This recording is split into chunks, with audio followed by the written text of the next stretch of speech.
todos, eu sou Mário Gandra, bem-vindos ao Point of View, onde partilho o meu ponto de vista sobre acontecimentos da atualidade.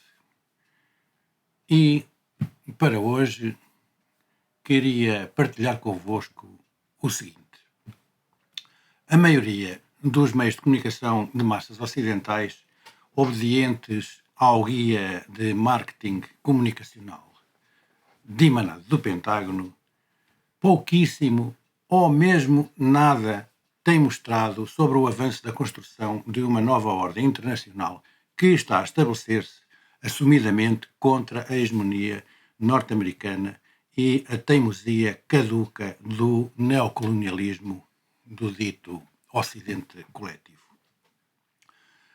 Sob os olhares distraídos de muitos europeus, vão passando acontecimentos que já estão a transformar algumas situações regionais e que virão a ter consequências vitais para a humanidade a médio e longo prazo. O facto é que, ainda que não seja percebida na sua importância por muitos ou alguns, essa iniciativa para reorganizar o mundo segundo princípios da paz e do respeito mútuo entre os povos e as nações, com a clara rejeição do domínio agressivo do imperialismo dos neocons e neoliberais que governam os Estados Unidos da América, seguidos pelo conjunto dos Estados seus dependentes, essa iniciativa está em marcha e a consolidar-se. Dá passos difíceis, é verdade, mas realmente avança. A mudança da ordem geopolítica internacional, que também é chamada construção de um novo mundo multipolar, em que os países se podem organizar, associar e interagir entre si mediante os seus genuínos interesses e escolhas autónomas. Baseia-se num sistema económico que valoriza as mercadorias realmente produzidas a partir das matérias-primas, o desenvolvimento tecnológico e o livre comércio. Prefere reservas em ouro e prata e não uma moeda como o dólar americano, que vem perdendo o seu referencial ao valor do petróleo, como já havia perdido da referência ao ouro. Promove negócios internacionais em que todas as partes envolvidas têm ganhos paritários e condena a imposição hegemónica e neocolonialista. O desenvolvimento da Rota da Seda, produzido desde há vários anos pela China, pode ser considerado um exemplo visível desta evolução. Na verdade, uma visão que é partilhada por muitos observadores da macroeconomia e da finança internacional. Nessa visão, o dólar de hoje é, sobretudo, uma moeda de papel que pode ser impressa e posta a circular na economia internacional na quantidade que convier à Fed, a entidade gestora da reserva norte-americana. Portanto, cresce a quantidade de dólares em circulação no mundo, mas o valor real que deveria realmente ter em existência nos cofres do Banco Central norte-americano mantém-se ou até se vai desvalorizando. Suponhamos que os Estados Unidos da América, tivessem que pagar a sua dívida soberana totalmente, imaginemos a catástrofe económica que seria total. Desde os acordos de Bretton Woods, à saída da Segunda Grande Guerra, com a vitória dos aliados, a partir de 1944, os Estados Unidos da América vêm exercendo o seu poder assente no dólar, que tem sido a moeda de referência no funcionamento da economia global. Foi também nessa oportunidade, em Bretton Woods, que foi criado o Fundo Monetário Internacional, o hoje famigerado FMI, que, certamente terão reparado, voltou agora a implicar com Portugal para dizer que as previsões económicas são muito mais pessimistas, ou bastante mais pessimistas, do que as apresentadas pelo Banco de Portugal e o governo português. Faz isso, certamente, à espera de poder perpetrar um novo saque nos rendimentos do trabalho em Portugal. O primeiro-ministro respondeu dizendo que o FMI tem-se vindo a enganar sistematicamente quanto a Portugal. Mas, na verdade, é que isso não tem a mínima importância, porque o mal, com as previsões feitas pelo FMI, já está feito, uma vez que já está condicionado a imagem, já está condicionada a imagem de Portugal junto das agências de rating e sobre os mecanismos de crédito internacional. No mínimo, poderá vir a ter efeitos negativos, nefastos, quanto à dívida soberana portuguesa. Mas, como estava a dizer, o poder global dos Estados Unidos da América cresceu ainda mais com a queda da União Soviética e o fim da Guerra Fria, que trouxe os países do leste europeu, da cortina de ferro, dos regimes comunistas, para sob o domínio capitalista do dólar internacional. E logo em 1991 começou o cerco económico, político e também militar à Federação Russa, em clara oposição às promessas feitas a Gorbachev, então juradas pelo Ocidente. E vem-se prolongando até aos nossos dias, de modo acentuado, como estamos todos agora a ver, com a tentativa de integração da Ucrânia na NATO e a filiação nesta da Finlândia e da Suécia. A primeira já está consumada. E desta forma, um país que era tradicionalmente neutral passou, de um momento para o outro, à condição de potencial agressor ao servir ou se servir de base militar a tropas da NATO em caso de ameaça direta à Rússia. E, ao mesmo tempo, passou a colocar-se no lugar de alvo estratégico da Rússia.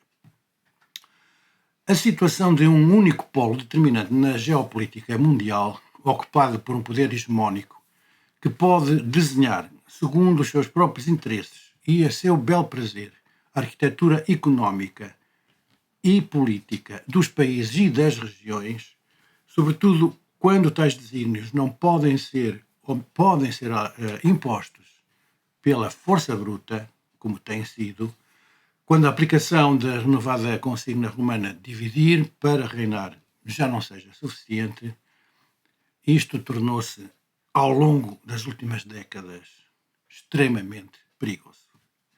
Vejamos os exemplos das invasões pelos Estados Unidos da América e NATO, da Jugoslávia, do Iraque, da Líbia, da Síria, do Afeganistão, a que não podemos deixar de somar outras agressões praticadas com o seu beneplácito, como o prosseguimento do genocídio dos palestinianos, que dura desde a década de 60 do século XX, a catástrofe humanitária do Iêmen e o problema de Nagorno-Karabakh, para citar aqueles que são mais urgentes, talvez. Hoje, como aqui temos procurado alertar, com o perigo da escalada da guerra na Ucrânia e as provocações norte-americanas à China, a pretexto de uma defesa de Taiwan sujeita a tensões que eles próprios provocam, é preciso ter a consciência do risco histórico que todos corremos perante a possibilidade real de um conflito nuclear à escala mundial. E, na verdade, a globalização com dominação unipolar vem se tornando insuportável para uma maioria das nações do mundo. No atual contexto geopolítico, assume grande importância o reaparecimento dos BRICS, integrados pelo Brasil, pela Índia, pela Rússia e pela China, logo em 2009, a que se juntou em 2011 a África do Sul.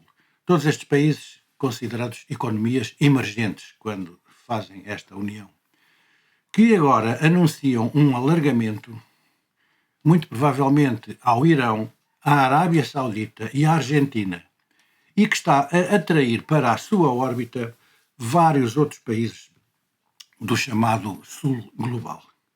Os BRICS anunciaram também a dinamização do seu Banco de Desenvolvimento, agora presidido pela brasileira Dilma Rousseff e sediado em Xangai, que já garantiu a possibilidade de concessão de créditos de desenvolvimento económico e social aos países sem a pré-condição da simpatia política. A recente visita de Xi Jinping, presidente da República Popular da China, que é, segundo alguns, já a maior economia do mundo em paridade do poder de compra, e o maior exportador mundial, a visita à Rússia, e a Rússia é o maior fornecedor de energia do planeta, petróleo, gás natural, urânio, e o territorialmente mais extenso. Esta visita de Xi Jinping a Moscovo evidenciou a solidez da aliança estratégica entre estes dois países. A principal premissa deste acordo, desta aliança, é o avanço para um novo sistema multipolar e é um marco decisivo no seu processo evolutivo. Para estes países que impulsionam o movimento e outros que vão sendo atraídos pelo projeto de mudança, ganha cada vez mais força a necessidade da criação de uma nova moeda de referência internacional que ultrapasse as arbitrariedades e a insegurança do dólar. Já há vários casos de abandono do dólar, a desdolarização nas trocas comerciais dos mercados internacionais. Na Rússia, o yuan chinês já é preponderante face ao dólar. As moedas locais já são utilizadas em negócios correntes entre o Irão e a Rússia, entre a Rússia e a Arábia Saudita e a Índia, entre a China e o Brasil. A visita recente à China de Lula da Silva, que marca o ressurgimento do Brasil na cena internacional no lado anti-imperialista. O presidente brasileiro, na sua recepção, foi aplaudido por crianças chinesas ao som de uma banda militar que tocou a icónica canção Novo Tempo, do conhecido cantor e compositor brasileiro Ivan Lins. E também aqui ficou clara a ideia conjuntamente expressa Brasil e China da necessidade de uma nova moeda independente da hegemonia do dólar. Neste mesmo sentido, a Associação das Nações do Sudoeste Asiático desenvolveu um plano baseado na China que tem obtido considerável sucesso, havendo já acordos na utilização das moedas nacionais nas trocas entre os países, assinados pelo Japão, pela Indonésia, Malásia, Tailândia e Filipinas. Convém notar, indo um pouco atrás, que as sanções contra a Rússia, aliás, que são, na sua maior parte, ilegais do ponto de vista do direito internacional, não foram aprovadas pela Assembleia Geral das Nações Unidas, e muito em especial o banimento do Sistema Internacional de Pagamentos por Trocas Determinante, que é o SWIFT, Society for Worldwide Interbank Financial Telecommunication, em simultâneo com o confisco, isto é, com o roubo das reservas russas depositadas à guarda dos bancos ocidentais, ou de bancos ocidentais. É evidente que o fenómeno não é inédito. Lembremos-nos do caso da Venezuela, que sem ter invadido nenhum outro país também viu confiscados os seus fundos provenientes da venda do seu petróleo, apenas como castigo por ter tomado posse dos seus próprios recursos naturais.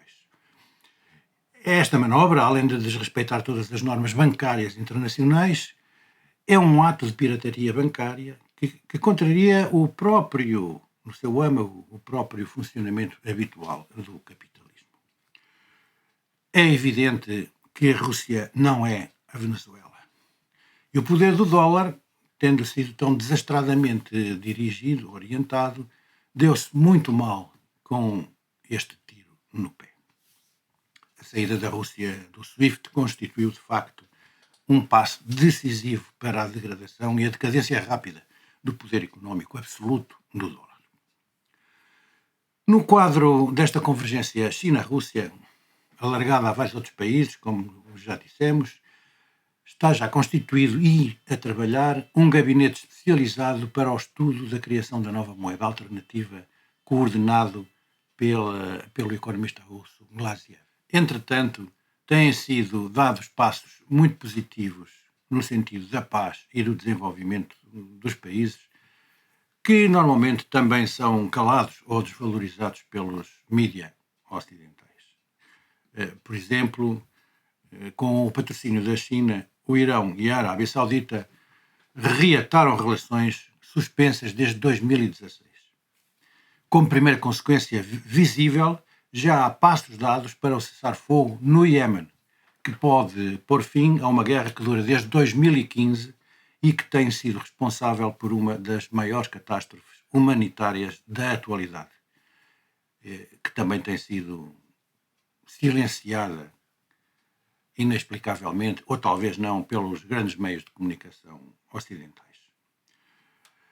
E também a Síria, que ainda tem no seu território instalações militares americanas ilegais que servem para lhe roubarem o petróleo, voltou à cena diplomática e prosseguem negociações entre a Rússia, a Turquia e a Síria para encontrar soluções de paz naquela região. Os países árabes reuniram para concertarem posições sobre a situação síria. Evidentemente que, enquanto tudo isto está a evoluir neste sentido, também prosseguem em vários sítios desestabilizações e ameaças vindos do lado do costume do imperialismo norte-americano. Agora já nem o insuspeito de russofilia, secretário-geral da ONU, escapa à senha acusatória. É considerado pelo Pentágono com disposição para acomodar posições russas. Mas, apesar disso tudo, o avanço do mundo multipolar é já hoje uma realidade incontornável e tornou-se imparável. E a Europa, como fica face a esta dinâmica? Será que o ligeiro assomo de lucidez de Macron, que disse que ser aliado do ZEUA não obriga a Europa à vassalagem, depois de ter feito negócios mutuamente vantajosos com a China, será que esse ligeiro assomo de lucidez pode representar o início de uma nova fase europeia um pouco mais inteligente? E Portugal, como fica perante o dialbar do novo mundo multipolar?